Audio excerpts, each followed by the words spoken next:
UNDP আপনার একটা বৃহৎ সংস্থা। ইউএনডিপির নিজস্ব অনেকগুলো প্রজেক্ট আছে বাংলাদেশ সব দেশে।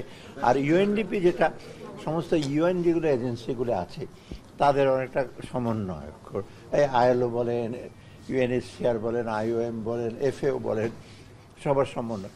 আজকে তারা ইউএনডিপি প্রজেক্ট সম্বন্ধে কথা বলতেছে। অনেকগুলো ডেভেলপমেন্ট প্রজেক্ট আছে ওদের, আমরা বিভিন্ন ক্ষেত্রে, আমরা বিশেষ করে ক্লাইমেট রেজিলিয়েন্সের উপরে প্রচুর ওদের কাজ, এবং আমরা তাদের আলাপ করেছি যেগুলো এক্সিস্টিং প্রজেক্ট আছে চলবে। ওরা কতগুলো নতুন প্রজেক্টের কথা বলছে এবং রিফর্মের মধ্যে আমাদের সাহায্য করতে চায়। গ্রিন টেকনোলজি, গ্রিন ইস্যুতে ফান্ডিং, ওগুলোতে সাহায্য করতে চায়।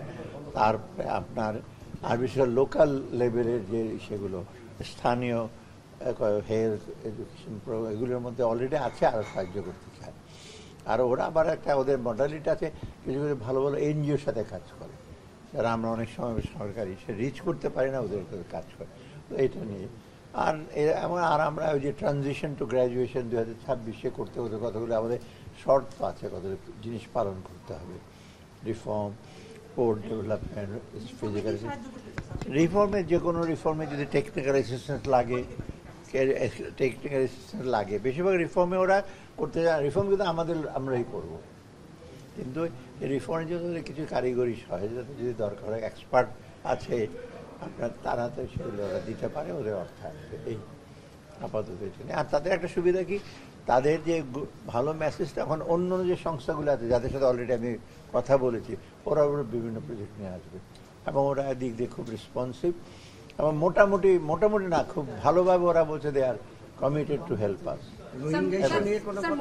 রোহিঙ্গা ইস্যু নিয়ে তো ওদের সাথে আলাপ হয় না। রোহিঙ্গা ইস্যু একটু ব্যাপক। রোহিঙ্গা ইস্যু নিয়ে তো আমরা ওয়ার্ল্ড ব্যাংকের সাথে আলাপ করছি, ওয়ার্ল্ড ব্যাংক আছে, তারপর আপনার ইউএসএ। রোহিঙ্গা ইস্যু নিয়ে ওরাই বেশি হেল্প করছে। বিভিন্ন সময় কথা হচ্ছে যে এলডিসি গ্রাজুয়েশনের পরও আমরা কিছু সাপোর্ট নিতে হবে প্রয়োজনীয়, এরকম কোনো কথা হচ্ছে না? এটা এলডিসি সাপোর্ট নিয়ে কিছু কথা হবে, আছে। আপনারা অনেকে, আপনারা তো WTO এর কিছু ইস্যু আছে, ট্রিপ কিছু আছে, যারা আমি ডিটেইল এগুলো বলার অনেক কমে, মানে জুলাইয়ের চাইতে অনেকটাই কমেছে, কিন্তু এখনো সহনীয় পর্যায়ে আসে না। না, এখানে এখনো 11-এর উপরে।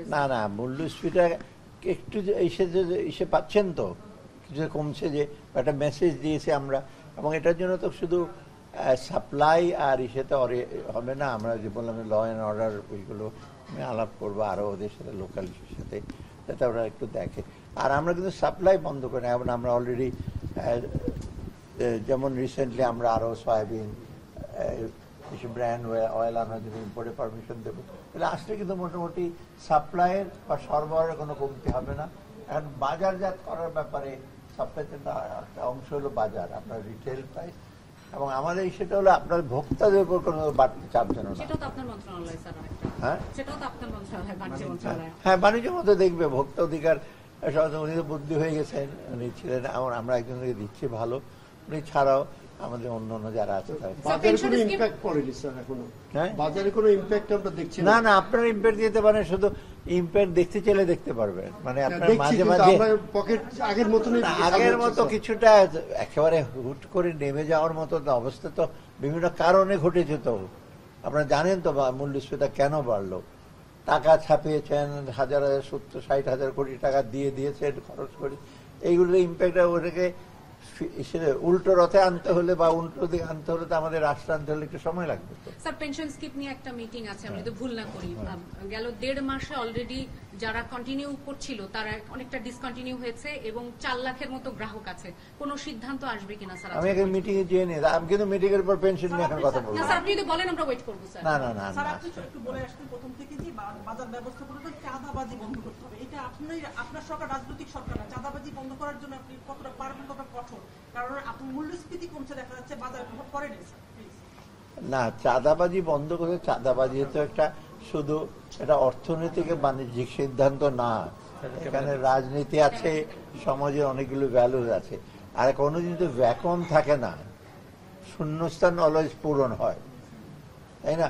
এখন যারা চলে গেছে তাদের বলে আরো শূন্যস্থান পূরণ করার যে লোক আছে, সেদের কন্ট্রোল করতে একটু সময় লাগবে, তো আর সহযোগিতা লাগবে। সময়টা কত সময় লাগবে? সময় টের পাবেন কিছুদিন মধ্যেই। আপনি কি ব্যবস্থা নেবেন কিনা স্যার? এটা ব্যবস্থা নেব তো বলেছি, তা তো করিনি।